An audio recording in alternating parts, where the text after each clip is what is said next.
Sancta Lux, in tenebris hetesis. Uma descoberta recente no túmulo de Jesus, em Jerusalém, está provocando medo, confusão e silêncio entre estudiosos. O que foi encontrado ali desafia séculos de conhecimento e põe em xeque tudo o que se acreditava sobre os últimos momentos de Cristo. Algo jamais registrado ou imaginado foi revelado, e até os mais céticos estão espantados. O que há de tão estranho no local mais sagrado do cristianismo? O mistério é real e suas revelações são impactantes. Durante séculos, o túmulo onde Jesus foi colocado após a crucificação permaneceu intocado. Localizado na Igreja do Santo Sepulcro, era cercado de respeito e temor. Mexer ali parecia impensável, quase um pacto silencioso. Aqui não se toca. Mas recentemente, sinais de desgaste e pequenas rachaduras no solo alertaram os responsáveis. Especialistas constataram que a estrutura corria risco de desmoronar. A restauração se tornou inevitável. Com extrema cautela, uma equipe internacional altamente treinada iniciou os trabalhos. Câmeras e instrumentos modernos acompanharam cada detalhe. Quando a primeira camada de pedras foi removida, o ambiente mudou. O ar ficou denso. Alguns sentiram calafrios, outros choraram. Era mais que uma escavação. Era um reencontro espiritual com o ponto mais sagrado da fé cristã. A decisão de abrir o túmulo foi difícil e enfrentou resistência por anos. Muitos temiam profanar o local ou abalar a fé dos fiéis. Mas os danos estruturais exigiam ação. Uma comissão com representantes de diferentes vertentes do cristianismo autorizou a abertura. Relatos antigos já mencionavam possíveis alterações no túmulo ao longo dos séculos. Reformas, objetos misteriosos, sumiços. A reabertura não era apenas uma obra de conservação, mas uma busca por respostas. Desde o início, a tensão entre ciência e fé era evidente. De um lado, estudiosos esperavam registrar dados inéditos.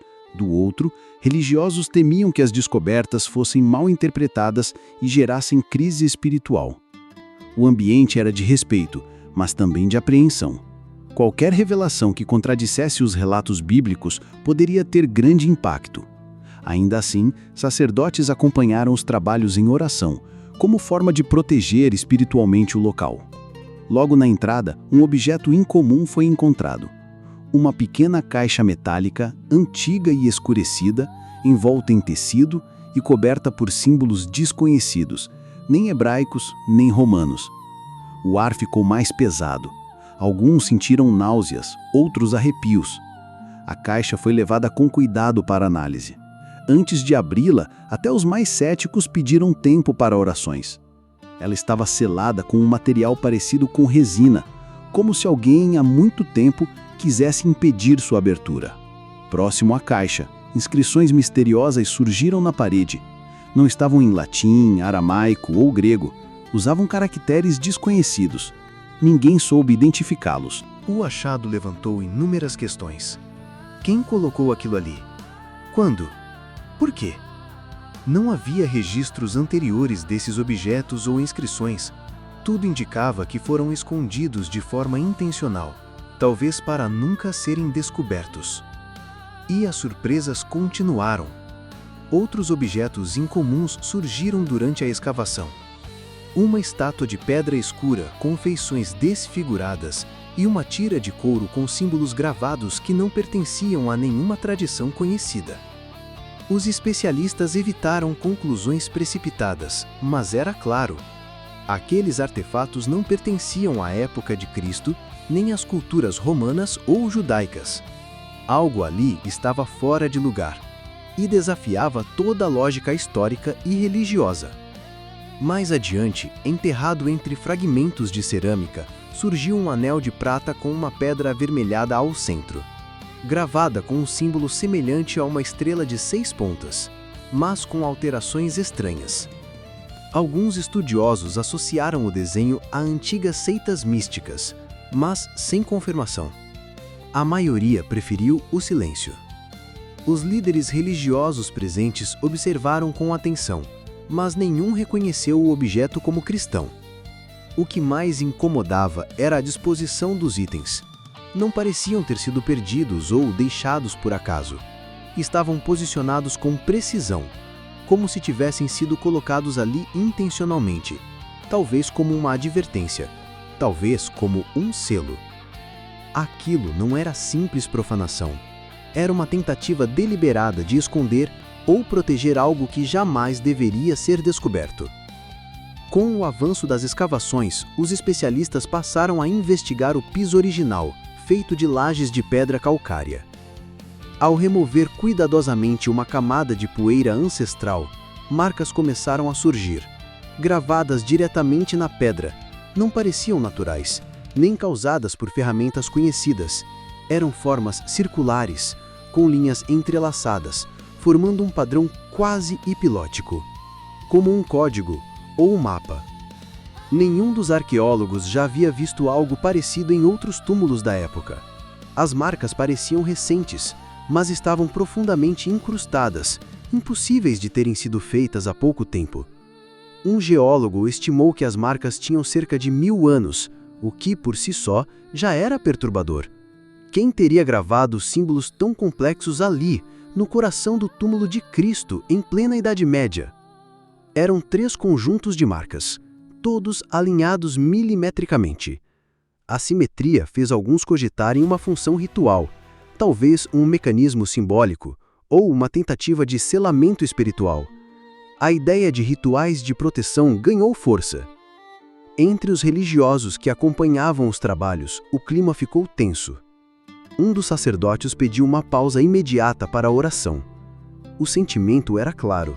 Havia algo ali dentro que não deveria ser perturbado. Ao final da limpeza, quando as marcas foram totalmente reveladas, o silêncio tomou conta. Muitos se entreolhavam, em choque. Um dos arqueólogos mais experientes afastou-se discretamente e chorou. Outro segurava o crucifixo ao pescoço, sem dizer uma palavra. Era como se a ciência ali tivesse alcançado seus limites. Alguns tentaram explicar as marcas como fruto de peregrinos ou seitas medievais, mas as evidências não sustentavam essas hipóteses. A precisão dos símbolos, a profundidade das gravações, a ausência de registros, tudo indicava algo muito maior. A temperatura do ambiente parecia ter caído, mesmo com os sensores mostrando o contrário. O ar ficou mais pesado. Um jovem pesquisador chegou a desmaiar. Mais tarde, disse ter sentido que alguém o observava, mesmo cercado apenas por colegas. A equipe decidiu fazer uma pausa. Ninguém conseguia continuar. O temor era maior que a curiosidade. Alguns cientistas pediram para sair.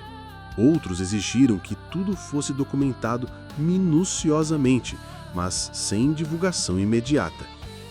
Não estavam apenas desenterrando relíquias, estavam tocando em algo que o tempo tentou esconder e não conseguiu. Discretamente, as primeiras informações começaram a circular entre os líderes religiosos que acompanhavam o projeto. Relatórios, imagens e descrições foram enviados a representantes do alto escalão da igreja. A expectativa era de que houvesse um pronunciamento público, mas o que veio foi o silêncio. Nenhuma nota oficial, nenhuma entrevista. A igreja optou por uma postura cautelosa e reservada. Entre os envolvidos, o silêncio foi interpretado de formas diferentes. Para alguns, era prudência. Qualquer declaração precipitada poderia causar pânico ou desorientação entre os fiéis. Para outros, era uma tentativa de ganhar tempo, avaliar até onde aquelas descobertas poderiam afetar os fundamentos da fé. Afinal, tudo o que envolve o túmulo de Jesus esbarra na questão mais sensível do cristianismo, a ressurreição. Há indícios de que teólogos e estudiosos foram convocados secretamente para examinar os objetos encontrados, as marcas no chão e os documentos misteriosos. As análises estariam ocorrendo em locais isolados, longe da mídia e do público. Enquanto isso, os que estiveram no local foram orientados a não falar com a imprensa, nem a divulgar imagens não autorizadas. O silêncio institucional, para alguns, foi uma forma de proteger a fé. Para outros, uma evidência de que algo muito mais sério estava sendo descoberto. À medida que os trabalhos avançaram para as áreas mais profundas do túmulo, surgiram indícios ainda mais perturbadores. Em um dos cantos da câmara, sob camadas de poeira e sedimentos, foram encontrados ossos dispostos em círculo, cobertos por uma fina camada de areia escura. Ao lado, pequenas taças de cerâmica, todas viradas para baixo. Nada daquilo se alinhava com práticas judaicas ou cristãs conhecidas. Especialistas em rituais antigos foram convocados e, após análise, levantaram uma hipótese alarmante. Tudo indicava que ali havia ocorrido uma cerimônia esotérica. Não se tratava de idolatria comum nem de enterros tradicionais. Era um ritual oculto, realizado muito tempo depois da crucifixão. E isso levantava um problema. O túmulo de Jesus, o lugar mais sagrado da fé cristã, havia sido usado, em algum momento da história, para fins obscuros.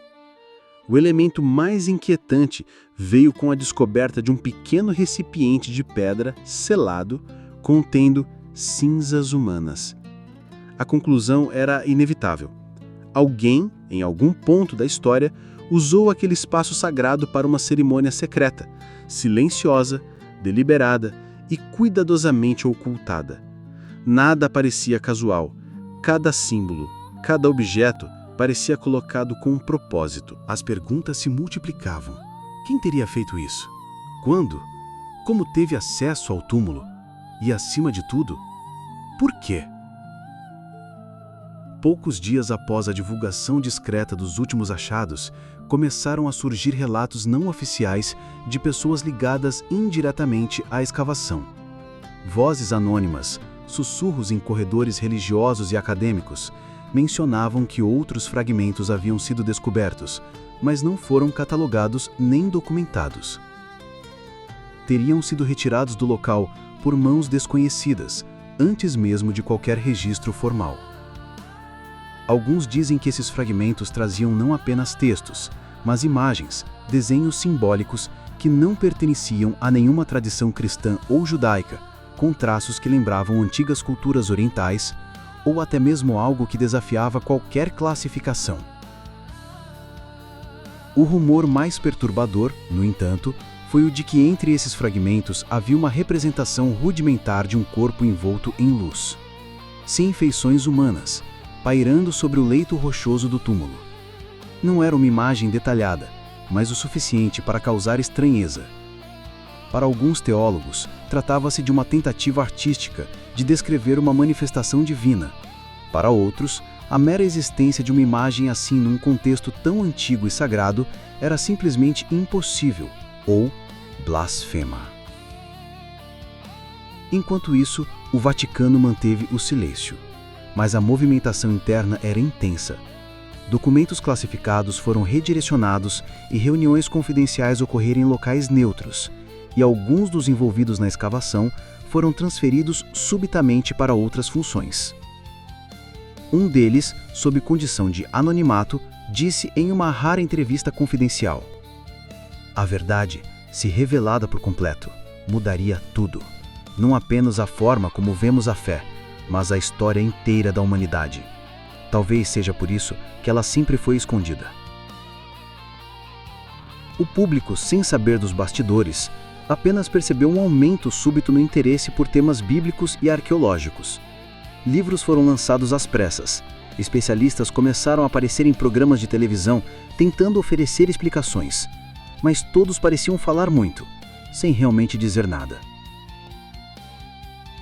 Em Jerusalém, o túmulo foi fechado para novas visitas. Alegaram motivos de segurança e preservação, mas para muitos foi mais um indicativo de que algo grande havia sido encontrado, algo que não deveria ser visto por todos. E em meio a tantas perguntas sem resposta, o que ecoava entre os fiéis e estudiosos era uma antiga frase sussurrada ao longo dos séculos: "Há coisas que não devem ser reveladas, não porque não sejam verdadeiras, mas porque o mundo ainda não está pronto para elas." Assim, o túmulo permaneceu como sempre foi, vazio, e agora mais silencioso do que nunca. Mas esse silêncio, carregado de séculos de fé, mistério e reverência, nunca foi tão eloquente. A verdade pode estar bem diante dos nossos olhos, e ainda assim é difícil de acreditar. O que foi revelado dentro desse local sagrado nos obriga a repensar a história, a fé e até o impossível. E você, o que acha dessas descobertas? Deixe sua opinião nos comentários, compartilhe com alguém que precisa ver isso e inscreva-se no canal para mais revelações impressionantes como essa. A jornada está apenas começando.